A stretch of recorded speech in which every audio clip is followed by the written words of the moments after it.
Say hello, Ernie. Hello, everybody. Hi, everyone. Can't believe I'm back already doing my second YouTube video. This one's going to be dedicated to endometriosis. Endometriosis has been a big part of my life, most of my life, from my teen years. I'm a bit out of breath. I just went running up the stairs. So endometriosis, if you don't know what it is, it's basically where the lining of your womb grows on the outside of your womb. So each time you have a heavy tsunami period, no, I'm joking, oh my god. So basically every time you have a period, you bleed on the outside of your womb as well as the inside. So it causes adhesions which like form together and stick everywhere, and which can block up like your bowel and your major organs. It can even go all the way up to like your throat and your esophagus. I didn't know that till obviously I got diagnosed with a condition. But I had it since obviously I'd started my periods, and I started my period aged 11, which is obviously a very young age to start. But even since 11 years old, my periods have never changed. They've always been the same. Every month I was on for 2 weeks of the month. Then I'd have like 14 to 18 days off. Then I was on again for 2 weeks, 14 days full. It never got lighter. So do you know, like some people say the periods get lighter as it goes on? Mine never got lighter. They were always like very, very heavy. I used to have to wear 2 pads stuck together. Couldn't wear tampons or anything because it was that bad. It was just awful. But 2 pads stuck together and change them like every hour. So it was a nightmare. Should have wrote that on the front of my dating profile. So literally anything I chose to do, I had to factor in my period. I was on the pill for ages because the doctor sent me on the pill. Then I was on the injection. Then I tried the implant. The only one I'd say that worked for me was the injection. I gained weight on it, but it didn't give me really bad hormonal side effects the first time round. So the pill and everything was just no-go. I was like, So I started with a pain badly, probably when I was like 15, 16. And I started noticing like changes. So we went to the doctors time and time again, and they just said it was polycystic ovaries and that I just had heavy periods and I was just unlucky. So this carried on for years and years. I decided to go back to the doctors properly about it years after we lost my dad. So it must have been probably when I was about 23. I proper like was focused on getting a diagnosis for it because it was just ruining my life. So I went to the doctors and he referred me on, and I got referred on to a doctor called Dr. Jones from Fulwood Hall Hospital. He is amazing. As soon as I met with him, I was dead apprehensive to begin with. I'd been to see loads of gynecologists over the years and they'd all just been awful. And as soon as I met with Dr. Jones, I just clicked with him. I told him that I didn't want children, and he was like, I totally get you, like I've never had children. He must be in his 60s. Sorry, Dr. Jones, if you're younger, but I'm awful at age. He totally just got me, he clicked with me, he understood my reasoning behind it all, and he just said, like, we're going to get it sorted for you. And that's the first time I believed that I was. So then he put me on metformin to begin with, which is meant to like help with the insulin resistance with polycystic ovaries. Because at this point I wasn't actually diagnosed with endometriosis.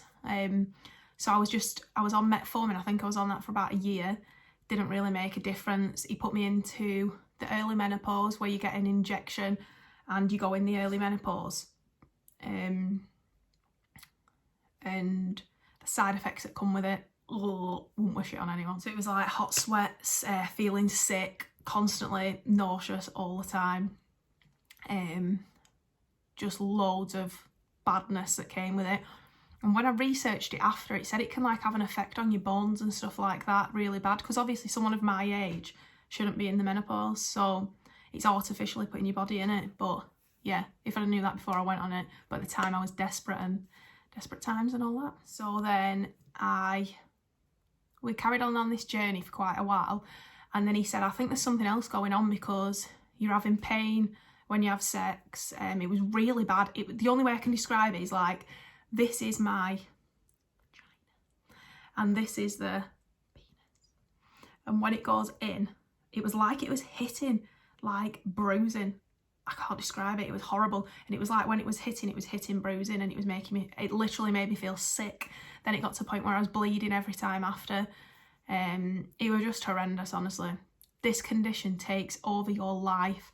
It has effect on your mental health. It gives you depression, so many other things. Like, the pain is unbearable. I like to consider myself quite a strong person, mentally and physically. Like, inside, when I get pain, but it was horrendous. I remember one day having like the worst pain in my left ovary, and it felt like it had burst and gone down my leg. So I'd explained all this to him, and obviously he'd gone through the procedure, what you've got to go through in the NHS to get, like, anywhere. So he said to me, look, I'm going to do a laparoscopy on your diagnostic one and just check what's going on inside. I've got a feeling you've got endometriosis. So at this point, I'm just like, do whatever, I need you to do something. So he went in, like, I did not know until after my first appointment with him, after my laparoscopy diagnosis, that they actually have to put something up your girl bit as well. So I sat there in front of Dr. Jones still thinking he hadn't seen it all and everything, and he had. And when I found that out, I was like, I couldn't look at him the same. It was like, I don't even know. I can't describe it. I feel violated. So then I got my results, but I remember him coming round when I'd come round from like the anaesthetic. He came to me and he said, like, I'm going to come and speak to you, but we'll do it on like a follow-up appointment next week because you won't take it in. And I remember saying to him, did you find anything? Because I just wanted him to have found something that was causing me the pain. And he said, yeah, you've got quite a lot of endometriosis wrapped around your bowel and everything, but I'll speak to you about it next week. So then it was kind of a relief, but then I thought, what do I do about this endometriosis? I didn't really know what it was. So then I went to my follow-up appointment with him, and he showed me pictures, and he basically said it's around the pouch of Douglas, your ovaries, it's all in your pelvis, it's like clinging onto your organs. I was having problems with my bladder as well, so I was wetting myself. That dog, he's gonna get. So Dr. Jones from then told me that I needed surgery, excision surgery. It's the only way it's going to get rid of it. And I was like, I'm not having surgery. I don't want surgery. I just didn't want it. I just didn't want to have to go through all the thing of surgery again. So that was actually when he put me into the menopause. It was after that, because he said that's the only way we can try treating, like reversing it. So he put me into that, and obviously that didn't work. So this went on for about a year. He told me to stop it after the first 3 months because I said to him, like, I was getting really bad headaches and stuff like that, but I was adamant that I wanted to keep it going. So that went on for about a year. Then when I went back to him, I went back every 3 months, and then when I went back, he said, we're not getting anywhere, like, I'm not keeping you on it now because you're not getting any better.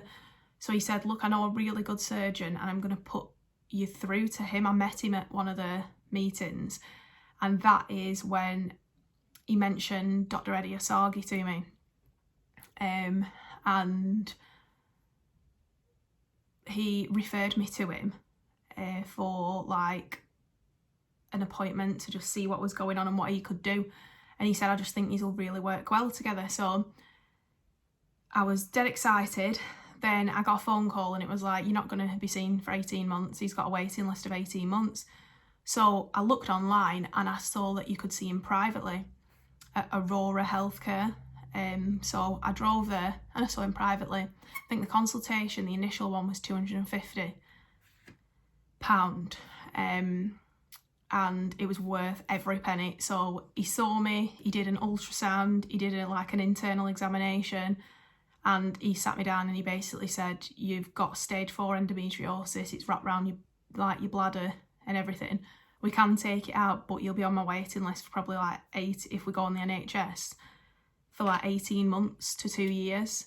Now, I had this surgery in October last year, so if I'd have gone through the NHS, I wouldn't have got it done till end of this year we're in now, 2020, and I probably still wouldn't have even got it done this year now with Corona. So he gave me a quote for the surgery. Obviously it was extensive excision surgery, and I thought, I've got to do it. I've just got to do it. Whether I pay on finance or whatever, I get a loan for it, I've got to do it. It's ruining my life. It got to the point where I couldn't physically even hardly do anything anymore. I could do no exercise or nothing. I was in so much pain all the time. And so I booked myself in, had the surgery in October, and honestly, it was the best decision I ever made. It's not a cure, the surgery's not a cure, it basically took all my pelvic lining away. He found cysts in there that he took away, like nodules, hard nodules of endometriosis, loads of it just around, all inside. So he took everything away. The recovery of the operation was, it wasn't horrific, but it was bad. And it took me a good 3 weeks to like feel back to half normal again. But I would do it all again in a heartbeat because of how I felt before I had it done. And Dr. Endometriosis put me at ease so much, honestly. Like, I truly believe he came into my life for a reason, and so did Dr. Jones, because at that point I was just so depressed, so empty. Like, I'd just had enough. It was literally ruining my life, and I can't say it any other way than that. It was taking over everything, every decision I made. We went to a trampoline park with my sister and my mum, and I peed myself at the trampoline park. I had to go. It was so embarrassing. Like, that's how bad it had got. So this was literally, for me, a lifeline. Anyway, to be honest, for my own good, probably shouldn't have told everyone on YouTube that I've peed myself on a trampoline park, but that's just who I am. So I'm gonna put some pictures up as well of what was actually taken out of me in surgery. If you're squeamish, do not look. So this is the cyst that Dr. Endometriosis took out during surgery. This is showing a hard nodule of endometriosis. This is my pelvic lining that was all cut away. This is the picture of my insides before the surgery began. And this is a picture of what it looked like after surgery. And this is a picture of me when I've just come out of surgery. And I can honestly say now, compared to what I was before surgery, I feel a lot better. But girls, if you're having any sort of problems down below, don't be ashamed to go and see about it. Like, there's so many women that have these problems. I was 11 when I started my periods, and it took me till 26 to get a diagnosis.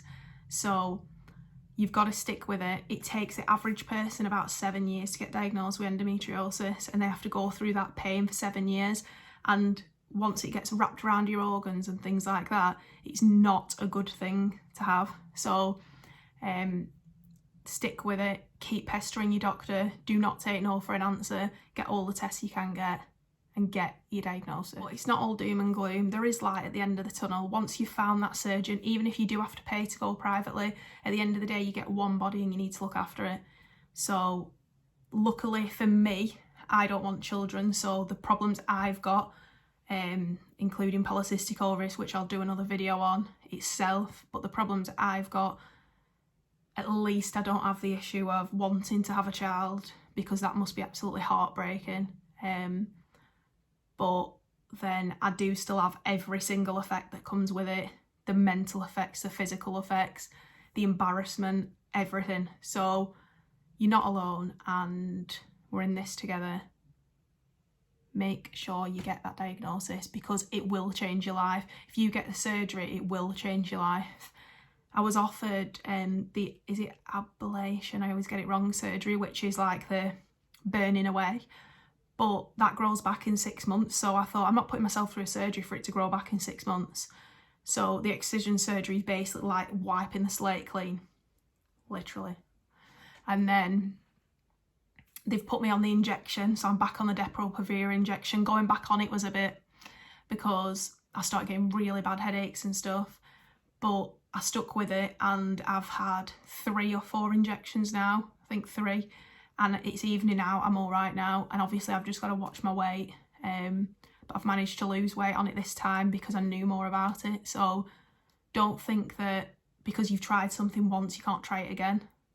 So I hope that's helped you girls, and if you've got any questions you can either message me on Instagram, it's _totally_Tonia, or you can drop me a comment. And thank you all for watching. Like and subscribe to my channel, it means so much. Love you all, bye.